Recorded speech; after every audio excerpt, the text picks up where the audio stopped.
আসসালামু আলাইকুম সবাইকে। আমি জুনায়েদ মাহমুদ। আজকে আমি তোমাদের সাথে ত্বরণ বা অ্যাক্সেলারেশন নিয়ে আলোচনা করব। ত্বরণটা আসলে কি? ত্বরণটা হচ্ছে কোন একটি গতিশীল বস্তুর বেগের পরিবর্তনের হারকে আমরা বলতেছি হচ্ছে ত্বরণ। মনে করো আমাদের একটা গতিশীল বস্তু আছে। সো একটা গাড়ি কল্পনা করে নাও।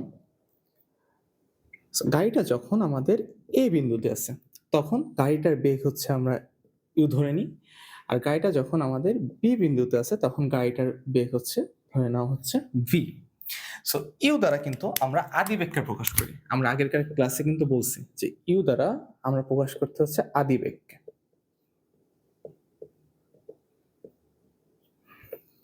মানে প্রারম্ভিক বেগ, যেই বেগে কোনো একটা বস্তু যাত্রা শুরু করছে। এবং ভি দ্বারা আমরা প্রকাশ করতেছি হচ্ছে শেষ বেগকে।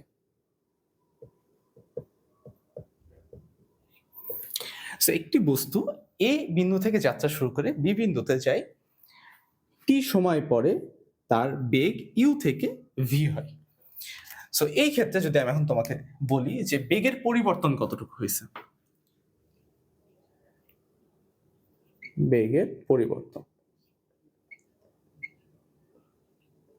সো বেগের পরিবর্তনটা আমি কিভাবে পাবো?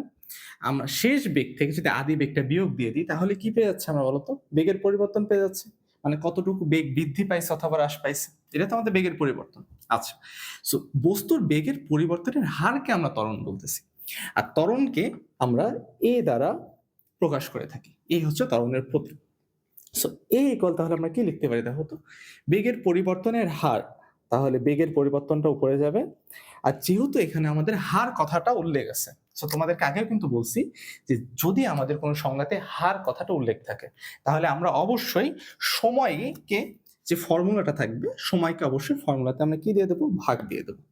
তাহলে এই যে a equal v minus u by t, এইটাই হচ্ছে আমাদের ত্বরণের ফর্মুলা, যেটা হচ্ছে আমাদের বেগের পরিবর্তনের হার। সো এখন দেখো, যদি এখন আমি তোমাকে বলি ত্বরণের একক কি। সো দেখো উপরে কি আছে আমাদের? বেগের পরিবর্তন। সো বেগের পরিবর্তন হলো, এটা তো একটা বেগ, তাই না? সো বেগের একক হচ্ছে আমাদের মিটার পার সেকেন্ড। আর নিচে আছে সময়, নিচে হবে second. So metre per second ভাগ সেকেন্ড যদি আমি দিই, তাহলে এটাকে আমরা এইভাবে লিখতে পারি, মিটার পার সেকেন্ড স্কোয়ার।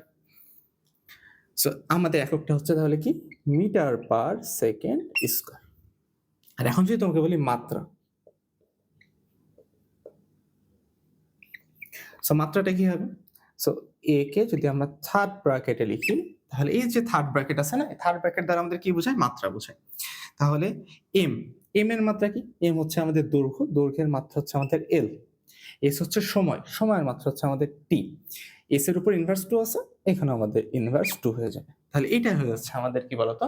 এটা হয়ে যাবে হচ্ছে আমাদের ত্বরণের মাত্রা। ত্বরণের পরিবর্তনের সাপেক্ষে ত্বরণকে আমরা দুই ভাগে ভাগ করতে পারি। একটা হচ্ছে আমাদের সমত্বরণ, এটাকে আমরা সুষম ত্বরণও বলতে পারি, সুষম ত্বরণ। আরেকটা হচ্ছে আমাদের অসম ত্বরণ।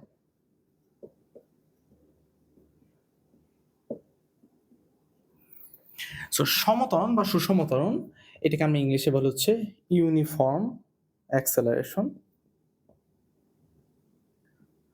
আর অসম ত্বরণকে বলে হচ্ছে আমরা ভেরিয়েবল অ্যাক্সেলারেশন।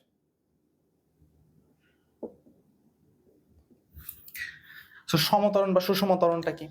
সো সমত্বরণ বা সুষম ত্বরণ, যদি কোনো গতিশীল বস্তুর ত্বরণের যদি কোনো পরিবর্তন না হয়, তখন আমরা তাকে বলতেছি হচ্ছে সুষম ত্বরণ।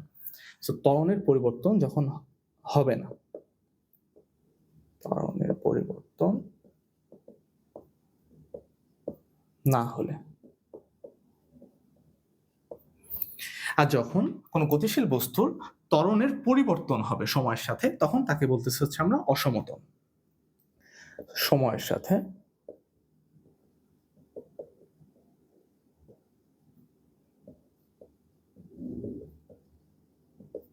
ত্বরণের পরিবর্তন হলে,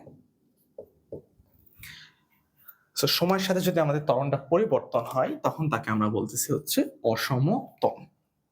সো একটা উদাহরণ দেখো, মনে করো এ বিন্দু থেকে একটা গাড়ি যাত্রা শুরু করে বি বিন্দুতে এসে পৌঁছালো, ঠিক আছে?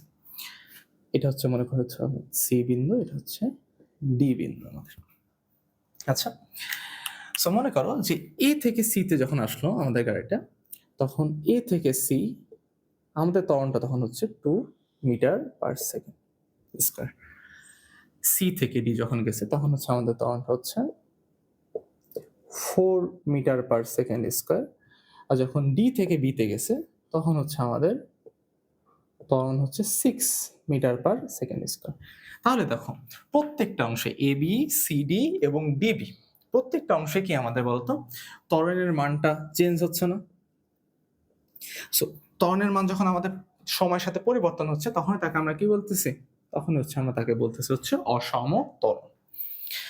সো এখন দেখো যদি আমাদের ত্বরণটা এরকম হতো যে এ থেকে সি হচ্ছে আমাদের 2 metre per second square, C থেকে ডিও আমাদের হচ্ছে 2 মিটার পার সেকেন্ড স্কয়ার, আর ডি থেকে বিও হচ্ছে আমাদের 2 মিটার পার সেকেন্ড স্কয়ার।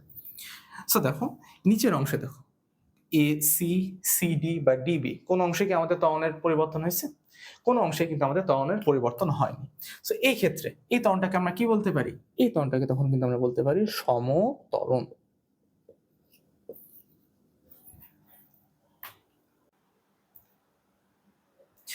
বেগের বৃদ্ধি এবং হ্রাসের উপর ভিত্তি করে ত্বরণকে আমরা আরো দুই ভাগে ভাগ করতে পারি। একটা হচ্ছে আমাদের ধনাত্মক ত্বরণ, আর একটা হচ্ছে আমাদের ঋণাত্মক ত্বরণ। সো ধনাত্মক ত্বরণটা কি? ধনাত্মক ত্বরণ হচ্ছে বেগের বৃদ্ধির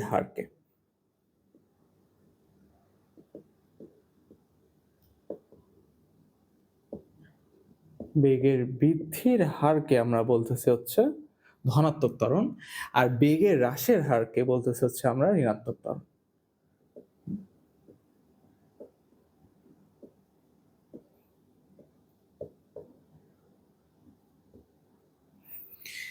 বেগের বৃদ্ধির হারকে বলা হচ্ছে আমাদের ধনাত্মক ত্বরণ, আর বেগের হ্রাসের হারকে বলতেছে হচ্ছে আমরা ঋণাত্মক ত্বরণ। সো এই ঋণাত্মক ত্বরণের আরেকটা নাম আছে, সেটা হচ্ছে আমাদের মন্দন। সো এই যে মন্দন যে ওয়ার্ডটা লিখলাম না, এটা অনেক ইম্পর্টেন্ট একটা ওয়ার্ড। কিন্তু আমরা যখন ম্যাথমেটিক্যাল কোশ্চেনগুলো সলভ করব তখন কিন্তু এই মন্দন ওয়ার্ডটা কিন্তু আমাদের বারবার আসবে। সো মন্দনটা কি তাহলে? মন্দন হচ্ছে বেগের হ্রাসের হারটাই হচ্ছে মন্দন। সো মন্দনের একটা সূত্র আছে, ছোট দেখে।